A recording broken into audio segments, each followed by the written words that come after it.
Hello, Elias Blake here, demonstrating how to connect to a Linux, Ubuntu, or AWS Linux instance from Windows 7. Um, I'm using Putty. I'll show you where I have Putty open, where I've connected to a WordPress server that I'm trying to stand up, and you can see I'm having issues connecting MySQL. Um, I'll show you how I connected to this instance by going into Putty on my machine.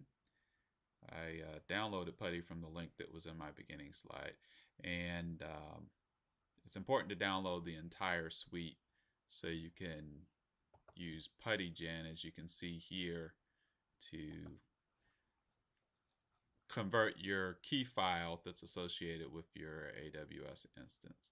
So going back to AWS, you'll see here that each instance has a key name right here.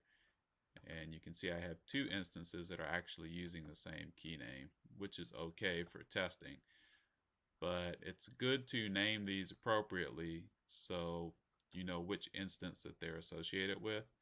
I actually had an issue that I'll demonstrate later where I thought I may have lost the key. So let's go to Putty and close this out. Yes, I'd like to close the session. So going back to PuttyGen, I'll start to open this up. Ignore the Windows messages here. All right. So here, I'll drag this down. I want to load a PEM file that I downloaded after I created the instance for Amazon EC2. So when you first create the instance, it's important to download this file, but you can see this is not a default format, so I have to go to all files here, and then this is my PEM file at the top. So I will select it and go through the steps here. Okay, it successfully imported it. Now after this step, I want to save the private key. Yes. As you can see, I already have a PPK file. I'll just save over it for demonstrating here. Okay. All right, now we can close out of Putty Key Generator and actually open Putty and go ahead and show you how to set it up and connect.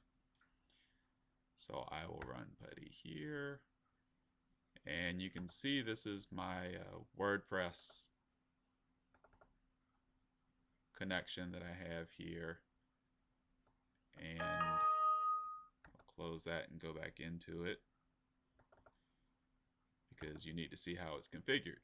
So I will load it this time instead of double clicking, and see here, since this is Ubuntu, you have to use the Ubuntu user to connect. Here is the public DNS for the instance. You'll see for a Amazon Linux instance, this is DB in here. This is actually for CouchDB that I set up. I'll be testing that out as well later.